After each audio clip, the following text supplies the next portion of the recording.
There it is.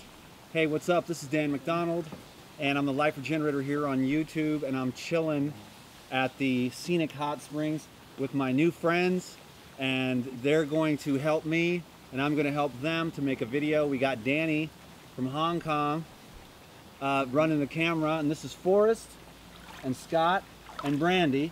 And actually, Brandy's mom has some health issues that she's had for a long time, and I thought it would be a good idea to make a video and just to continue to send my message of love and hope out there for people who are experiencing challenges with their health.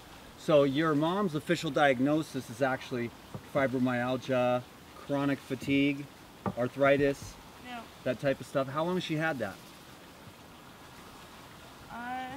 It's really it's been building up for the past couple years.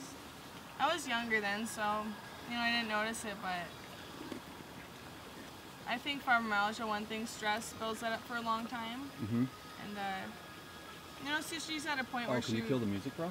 needs to Can you the music? Thanks, Danny. get her health together, so Are you shy? Camera shy? Okay. I don't know what to say. So she's had the chronic fatigue or the fibromyalgia for quite some time, and she had the gallbladder removed. Yeah. Which was the gallbladder removed first before the fibromyalgia kicked in? You can't say. She was really confused. She didn't know what was going on with her for a long time, and doctors in Alaska they didn't know, and she came down here, and I can't really remember which came first, but it was all in the same time, like within a year. Okay, so of her health started to gallbladder out suffer, and the doctors couldn't do anything. And realizing that she had fibromyalgia, that all happened at the same time. Okay, because it's definitely easy to get some issues started up when they cut your gallbladder out, because you need your gallbladder. Hell, you need your thyroid, you need your kidneys, you need your adrenals, you need your pituitary, your pineal, you need all your organs and glands. And so the doctor just says, cut it out. Well, that's kind of like smashing the flash engine light with a hammer. The flash engine light comes on, and the mechanic goes in there and just smashes it and says, okay, your problem's all solved. So that's the Western American all of a sudden she grew up in Southeast Alaska. She can't eat fish as much because it has fat and oil. Right. And the it gallbladder makes her so sick now that she has it out.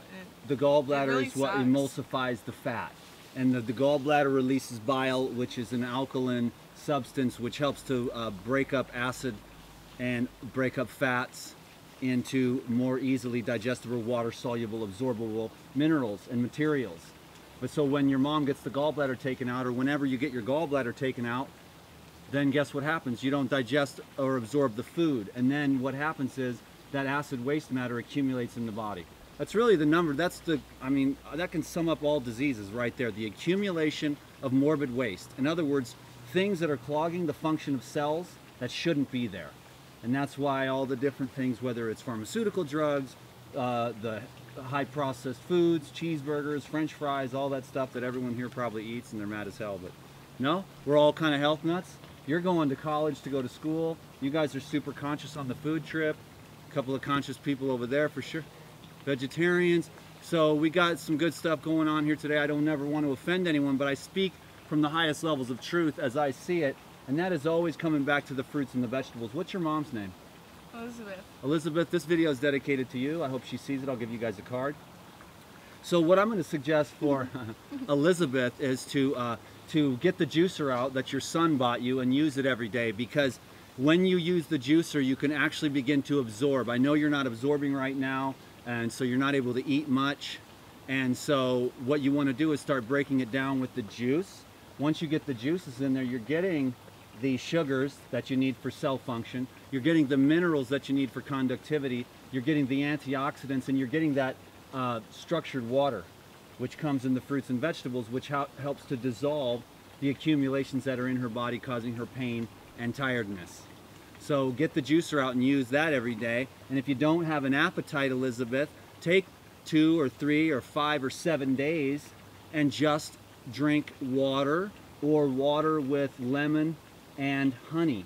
She likes tea a lot. She could live off tea. I think that's possible. She's pretty if she skinny. could live off tea, she could do it. Okay, well, the thing is, she's going to need some nutrients. in order to rebuild. But right now she's really clogged up because the gallbladder, once that's cut out, it's very hard to absorb anything. So she's got absorption issues, and she's got the accumulation of the waste matter. So the daily juicing habit will help you to start absorbing easily absorbable the sugars, which feed the brain. Does she get kind of tired in her brain? Yeah, so you need the fruit sugars because that'll help to alleviate the depression. It'll also activate the function of the cells because the sugars feed the cells. So right now it'd really be a low-fat, a raw food diet is what I would recommend, especially leaning on fruits and leafy green juices. Because when you juice, everything's already broken down and so easy to absorb right away. And Elizabeth, you'll start to feel energy right away. And if you have no appetite for any of the foods, instead of whipping up the appetite with a lot of stimulants or spices and things like that, it's better to take 2 or 3 days off from eating. And then, like I remember one time I had a water fast, and I broke it with a cabbage. And the cabbage tasted like a Snickers bar. I ate the whole thing. It was the most delicious thing. Normally you don't really think of cabbage that way, but after you've taken several days from eating, you can begin to enjoy the natural flavors of food again, instead of having to adulterate them with a lot of the additives, preservatives, MSG, all the different flavor enhancers and things like that that are in the store, in the cans and the boxes, that cause a lot of the health issues. So when you get a true appetite, you'll be going for things like cherries would be good for your mom. The watermelon would be good for your mom. The cucumber juice. Get the lemon ginger blast. If you get a chance, you can go check out my website too. It's always right below these videos. You can check out my website and go over there, and maybe your mom is interested in this. If you're interested in this, Elizabeth, check out my website, check out my DVDs, and get educated. And then watch all my free videos too, and get into that field of energy that I put out every day, which is, like go to hot springs, go to nature, breathe fresh air, and drink these cleansing juices. This one's apple, carrot, celery, cilantro, cucumber, lemon, and ginger. And so it's like a blood transfusion purifier, which I came today to do. Just self-care, self-love is what it is, you know, taking some time, just one day away. So I would suggest that you, Elizabeth, you get out the juicer and you juice and fruit your way back to health, and educate yourself and everybody else on, you know, with these raw fruits and vegetables, for sure. Any other questions for your mom? What do you think she might be asking right now? What would my mother be asking? What do you think, guys? Am I going to have to sacrifice anything else to make this worthwhile? Well, I mean, really, if you want the ultimate levels of health, you would get enough sleep every night, go to bed early, wake up late. When you go to... she should hear. Yeah, when... Go to sleep. She never does that. Okay, well, she needs to, probably doesn't get enough. Physical activity is what helps you sleep deep. So moderate exercise, 45 minutes to 2 or 3 or 4 hours a day, you know, is really good to help you sleep, even walking. So getting enough sleep, also eliminating stress from your life is the key. And of course, drugs and alcohol, you know, it's good to let those go. And drinking enough water, staying hydrated is the key, especially for people like your mom who have fibromyalgia, chronic fatigue, and what was the other thing? Arthritis. Yeah, and arthritis. That's really just, again, it's the same thing, an accumulation of acid waste matter in the system.